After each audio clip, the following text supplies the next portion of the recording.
Bus rapid transit has been lauded as a transportation solution that delivers the speed, comfort, and reliability of a subway experience at a fraction of the cost. At its heart is the dedicated right-of-way, a single traffic lane typically carved from an existing roadway and reserved exclusively for buses. These lanes are complemented by a variety of features that combine to deliver a level of service that truly distinguishes BRT from conventional transit. No expensive digging, no contentious displacement, and no technological breakthroughs are required for BRT. All BRT needs is the political will to take scarce road space away from personal vehicles and rededicate it to mass transit. And yet, if the number and quality of BRT systems in the US is any indication, even this cost has proven too high. Even where political champions do exist, the continuous rights-of-way so critical to success rarely survive the negotiation process intact.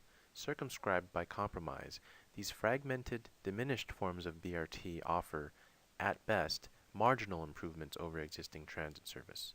In this video, we will dissect the political barriers to successful BRT implementation and explore taxi transit integration as a solution. Two factors militate against the adoption of BRT: the perception that dedicated lanes are underutilized, and the problem of dispersed benefits and concentrated costs. When considering BRT proposals, political leaders are typically confronted with largely empty transit lanes that stand in sharp contrast against heavy congestion just one lane over, leading to the perception of underutilization. While it is indeed true that as many passengers can be carried in one transit vehicle as in 100 singly occupied personal vehicles, the more visible fact remains that even the busiest transit route operating on 5-minute headways will still leave the dedicated lane empty most of the time. The visibility of congestion, paired with the near invisibility of transit riders, makes it easy to justify decisions that compromise BRT service. Dedicated lanes, envisioned to span the route unbroken across all hours of the day, become instead a patchwork quilt of broken segments enforced only during peak hours. The second factor militating against BRT adoption is the problem of dispersed benefits and concentrated costs. While the aggregate benefits of BRT may indeed outweigh the costs, these benefits are typically diluted across a large number of riders. The promise of these dispersed benefits, a few minutes saved, increased reliability, is generally too small and too abstract to engage many riders, and their geographic dispersal makes it difficult for riders to organize, or for advocates to organize them. As a result, few write or call their elected leaders, and even fewer attend public meetings. In contrast, the costs of BRT are typically concentrated in the hands of a few residents and businesses, whose unfettered access by automobile is threatened when their on-street parking spaces are reclaimed, or the lane of traffic fronting their property is reallocated. The threat is visible, concrete, and evokes powerful emotions of fear and anger. The geographic concentration of this threat, furthermore, lends itself to organizing. Not only do they write angry letters and make angry calls, they form angry coalitions and get the attention of ambitious politicians. In a democratic political process, where people mean power and anger is more costly than hope, the problem of concentrated costs and dispersed benefits magnifies perceived costs while diminishing perceived benefits, skewing the decision-making process against BRT. Integrating taxis, or more broadly, for-hire vehicles, with transit can be one way of overcoming the perceived underutilization of dedicated lanes and balancing voices of dissent with voices of support. This strategy would require transportation planners to explicitly acknowledge and develop for-hire vehicles as a key modality, beginning by opening up the dedicated lanes to all for-hire vehicles, including conventional taxis, town cars, Uber, Lyft, etc., and allocating demand between for-hire vehicles and mass transit to maximize the effectiveness and efficiency of both. Taxi transit integration will not only ensure more optimal, more visible use of the dedicated lanes, thus addressing the perception that these lanes are underutilized, it will also awaken the sleeping giant that is the for-hire vehicle industry. Taxi transit integration will expand the number of trips that can be made in a taxi, thus increasing driver incomes, company profits, and protecting taxi medallion equity. These financial stakes will motivate a base of supporters who can balance and perhaps even overwhelm the voices of dissent.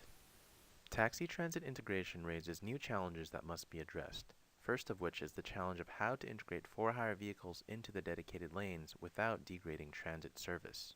A combination of encouragement Engineering, education, and enforcement can help keep the lanes moving. For example, congestion-based pricing can be used to regulate the number of for-hire vehicles in the lane, with tolls set high enough and varying with demand to ensure free-flowing conditions. The push from congestion pricing, along with its revenues, could be paired with the pull of a program that rewards transit use, especially during peak hours, by offering riders taxi credits, thus encouraging transit ridership when congestion is at its worst. The widespread adoption of electronic tolling and integrated fare payment systems makes these programs easy to implement. An engineering solution would modify the physical design of BRT routes to accommodate for-hire vehicles, for example, by including turnout lanes up or downstream of boarding platforms and dedicated curbside loading areas that allow for-hire vehicles to pull out of the right-of-way when necessary to avoid delaying transit vehicles. Finally, a combination of education and enforcement will ensure that drivers know how to share these lanes with transit and that they follow the rules. The second challenge to taxi transit integration lies in overcoming well-documented biases against the for-hire vehicle industry itself. The public may oppose taxi transit integration on the basis of long-standing misconceptions about the industry, such as the perception that car service is primarily a luxury good, when in reality the market for for-hire vehicles is a dichotomy of rich and poor. Programs that replace transit as a social service with taxis as a social service can mollify critics by addressing the deep structural causes of poverty. One such program could replace feeder or owl service, typically infrequent, heavily subsidized, and slow, with heavily subsidized taxi rides. Another program could use the toll revenues from the dedicated lanes to subsidize taxi trips for people who find themselves running a few minutes late for a bus that comes only once every 60 minutes. All these programs target the deep, structural causes of poverty by getting employees to work on time, giving people more hours in the day to work or develop new skills, and creating new low-skill jobs that can never be outsourced. By expanding the number and variety of trips that can be made in a for-hire vehicle, taxi transit integration will expand access to food, jobs, medical care, housing, social opportunities, and recreation for all people, rich and poor, fully able or not. By shifting some trips away from personal vehicles and onto for-hire vehicles, taxi transit integration can help preserve automobile access while minimizing some of its more pernicious externalities, such as parking and noise and air pollution. After all, taxis only need a single parking spot, which doesn't need to be in a two-car garage or an undeveloped surface lot in the middle of a highly desirable, dense urban area. Furthermore, the profit motive encourages companies to drive cleaner, quieter, more fuel-efficient vehicles. Taxi transit integration can also play an important role as a bridge technology in managing two very difficult transitions.